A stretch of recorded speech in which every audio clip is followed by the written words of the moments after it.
اگر وہ کوئی 65 کا سبق بھول گئے ہوں تو ان کو پھر 2019 کا اور 18 کا سبق یاد ہونا چاہیے کہ جو ہم نے ان کو سبق دیا تھا کہ جب ان کے اپنے لوگوں کو یہ کہنا پڑا کہ ٹی از فینٹاسٹک، تو وہ جس نے ٹی از فینٹاسٹک کہا تھا تو اس کی پھینٹی بھی سب کو یاد ہے۔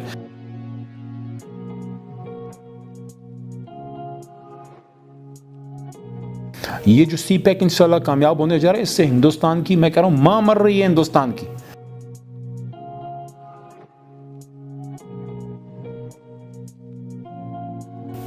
جی بسم اللہ الرحمن الرحیم، اللہم صلی وسلم وبارک علی سیدنا محمد رسول اللہ خاتم النبیین صلی اللہ علیہ وآلہ وصحبہ وسلم۔ بہت شکریہ صدیقی صاحب۔ 1971 ایک ایسا سال جو پاکستان کی تاریخ کا بڑا اہم سال ہے، جب ہمارے ملک پاکستان جو ہے وہ دو لخت ہوا۔ ایک ایسی چیز جو کہ ایک انمٹ نقوش ہیں جو کبھی بھی ہماری یادداشت سے نہیں جا سکتا۔ ہم تو ظاہر ہے اس زمانے میں تو نہیں تھے، لیکن جو کتابیں پڑھی اور جو ہمارے بزرگ ابھی زندہ ہیں اور جو باتیں کرتے ہیں، میں سمجھتا ہوں پاکستان کی تاریخ میں ایسا افسردگی کا اور غم کا دن اور نہیں گزرا۔ اور سارا سازش تھی ہندوستان کی، اور دو بھائیوں کے بیچ میں انہوں نے مسکنسیپشن، ایک ان کے بیچ میں ایک ایسی سوچ پیدا کی، جو تفرقہ پیدا کیا، جو اب بھی وہ پیدا کرنے کی ناکام کوشش کر رہے ہیں اب موجودہ پاکستان میں۔ میں یہ سمجھتا ہوں کہ یہ وہ ایک سانحہ ہے جس سے ہمیں سیکھنا بھی چاہیے، اور جو ہندوستانی ذہنیت ہے، جو ان کی ہندوتوا تھیولوجی ہے، اور جس کا واضح ثبوت یہ ہے کہ اتنا انہوں نے پروپیگنڈا کیا کہ پتہ نہیں 93,000 یا 1 لاکھ پاکستانی فوج جناب ادھر کوئی انہوں نے ہتھیار ڈال دیے ہیں، جو ایکچوئل آپ فگر ہیں وہ کوئی 34,000 ہماری ریگولر آرمی تھی، اس سے بھی شاید کم ہو، باقی کوئی 11,000 رینجرز وغیرہ تھے، اور وہ تو باقی سویلین آرم فورسز تھے، سول لوگ تھے۔ اگر پاک فوج صبر سے کام نہ لیتی تو سویلین آبادی تو ساری مسلمان تھی، وہ تو لاکھوں لوگ شہید ہو جاتے۔ انہوں نے اپنا ایک سیکریفائس کیا ایک طرح سے، اور میں یہ سمجھتا ہوں کہ جب یہ نریندرا مودی نے بنگلہ دیش جا کے پاکستان توڑنے پہ سوینئر لیا تھا، وہ اس دن انہوں نے اقرار کیا کہ انہوں نے جو ہے وہ ایک جو مکتی باہنی وہاں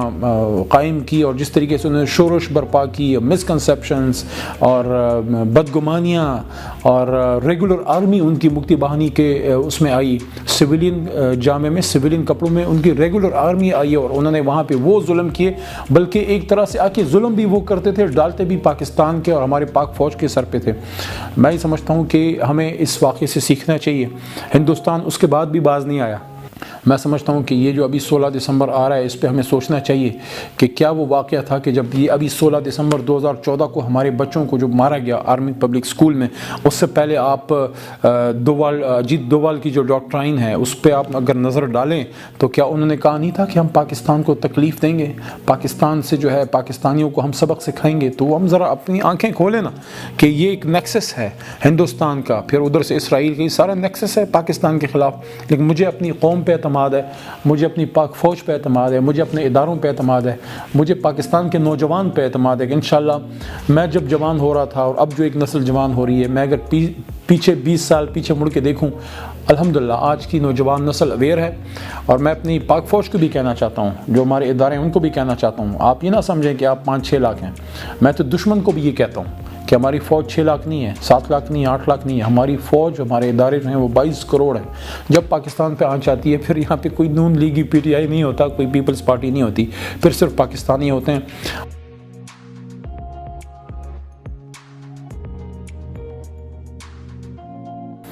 یہ تو ایک ایسا تاریخ کا ایک اندوہناک چیپٹر ہے کہ وہ لوگ جو پاکستان کے ساتھ کھڑے ہوئے، جو نظریہ پاکستان کے ساتھ کھڑے ہوئے، جو جناح کے ساتھ کھڑے ہوئے، جو قائد اعظم کے ساتھ کھڑے ہوئے، جو اس سبز لالی پرچم کے ساتھ جو ہے وہ کھڑے ہوئے، جو پاک فوج کے ساتھ کھڑے ہوئے، تو ان کو سزا دی گئی، ان کو سزا دی گئی محب الوطنی کی، ان کو سزا دی گئی اسلام سے، پاکستان سے محبت کرنے کی، ان کو سزا دی گئی اقبال کے فکر سے جو ہے وہ محبت کرنے کی۔ اور آج بہت بڑی پریڈومننٹلی جو ہے فارمر ایسٹ پاکستان بنگلہ دیش میں اس بات کا اب ان کو احساس ہوا ہے، وہاں پہ بڑی اس بات کی ان کو اب ایک اس جنگ کے 40 سال اور 50 سال بعد ان کو احساس ہے کہ یار یہ تو ہندوستان نے ہمارے ساتھ ہاتھ کیا، جو ہمارے لوگوں کو انہوں نے ایک امپریشن دیا تھا کہ بڑے کوئی آپ نے آزاد ہو جانا ہے اور بڑا کوئی یہاں خوشی کی لہر دوڑ جانی، یہ تو ہمارا بدن دو ٹکڑے کر دیا ہندوستان نے۔ تو میں سمجھتا ہوں کہ ہمیں ایکنالج ضرور کرنا چاہیے جو ہندوستان نے اور اس کی فوج نے اور ان کے جو ہے وہ مکتی باہنی کے غنڈوں نے جو بہاریوں کے ساتھ کیا، جو اس زمانے میں ان لوگوں کے ساتھ کیا جس نے پاک فوج زندہ باد، پاکستان زندہ باد، اسلام زندہ باد کا نعرہ لگایا، ان کو تہ تیغ کیا گیا، ان کے بچوں کے سر کاٹے گئے، خواتین کو بے عزت کیا گیا، میس ریپس کیے گئے، اور اس کا پھر جو ہے الزام بھی یہ دیکھیں کہ کتنی زیادتی ہے کہ الزام بھی ان لوگوں کے سر دیا گیا جو ان کو بچا رہے تھے، جن کے لیے وہ آواز اٹھا رہے تھے۔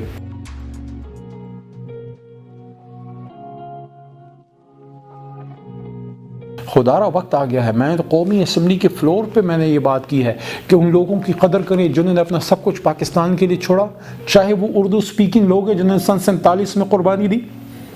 سب سے بڑی قربانی جان کی بھی نہیں ہوتی صدیقی صاحب، جان سے بڑی بھی ایک قربانی ہے، وہ عزت کی ہے۔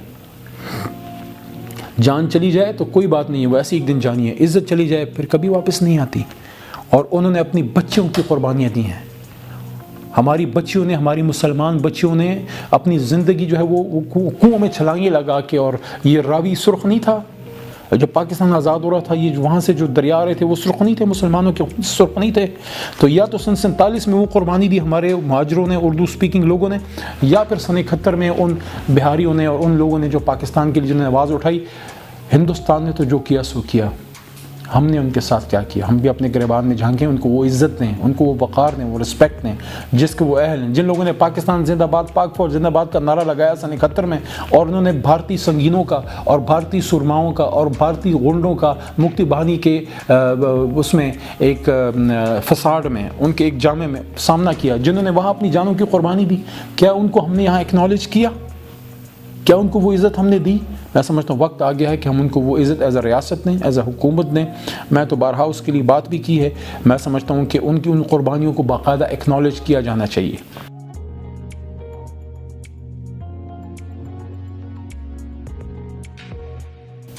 دو بھائیوں کا ملاپ، جب دو بھائی بچھڑ جائیں اور جب ملتے ہیں تو خوشی کا سما ہوتا ہے۔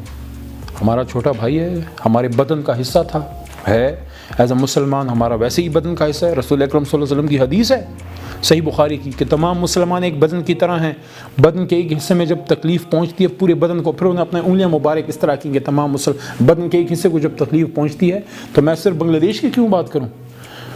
اگر بنگلہ دیش میں ڈھاکہ میں وہاں کوئی مسلمان کو تکلیف پہنچتی ہے تو علی محمد کو اسلام آباد میں دکھ ہوتا ہے، ساتھ میں کابل میں جب کوئی مسلمان کو تکلیف ہوتی ہے تو بھی ہمیں دکھ ہوتا ہے۔ جو میسج پاکستان کا ہے اس ریجن کے لیے وہ پیس کا ہے۔ یہ جو سی پیک انشاءاللہ کامیاب ہونے جا رہا ہے، اس سے ہندوستان کی، میں کہہ رہا ہوں ماں مر رہی ہے ہندوستان کی،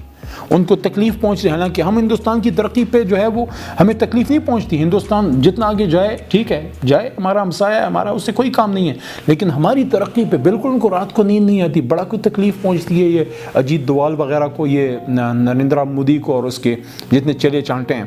یہ انشاءاللہ گیم چینجر ہے۔ یہ کابل، اسلام آباد، ڈھاکہ، ترکمانستان، قزاقستان، چائنا اور اوپر روس تک انشاءاللہ یہ ایک بہترین قسم کا ایک اکنامک کوریڈور بننے جا رہا ہے۔ پورا آپ کا جو ہے سینٹرل ایشیا انشاءاللہ تھرو پاکستان کنیکٹ ہوگا گرم پانیوں سے، گیم چینجر فور۔ اور جو قائد اعظم نے ایک بات کی تھی نا سن 42 یا 48 میں، کہ جب ان سے پوچھا گیا لائف میگزین میں کہ how do you perceive Pakistan, تو Quaid Azam the founder of Pakistan said that I see Pakistan to become the pivot of the world. تو انشاءاللہ پاکستان پیوٹ بنے گا، تھوڑا سا بس ہمیں اتفاق و اتحاد کی ضرورت ہے۔ قائد اعظم کے فرمان کے مطابق کہ ایمان، اتحاد اور تنظیم، اگر اتحاد ہے، ایمان ہے، تنظیم ہے، تو انشاءاللہ اس جیسے 10 نریندر مودی اور 10 ہندوستان آ جائیں، ہمارا بال بھی بہکا نہیں کر سکتے۔ بس صرف یہ احساس کریں کہ کہاں میں نے سیاست کرنی ہے اور کہاں میں نے ریاست کو بچانا ہے۔ اپنی سیاست ریاست کی قیمت پہ نہ کریں۔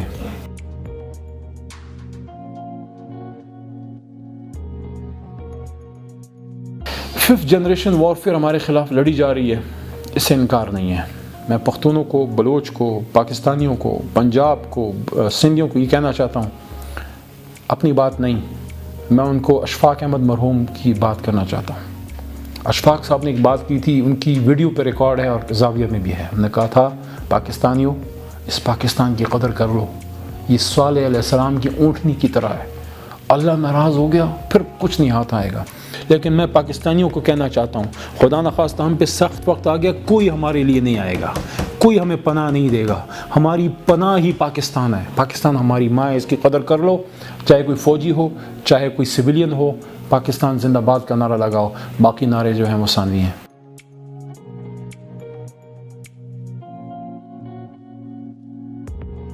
تو میسج نریندر مودی کو یہی دیا ہے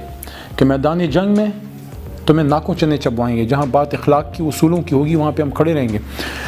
انشاءاللہ. میں سمجھتا ہوں کہ ہماری نوجوان اویئر ہے. ان کو 16 دسمبر 1971 بھی یاد ہے, ان کو 16 دسمبر 2014 بھی یاد ہے. اور یہ کوئی اگر if somebody is watching in India, so I want to remind them that we as a nation have not forgotten what had happened in 1971, and you must not forget what happened to you in 1965. Believe me, Ajit Doval, believe me,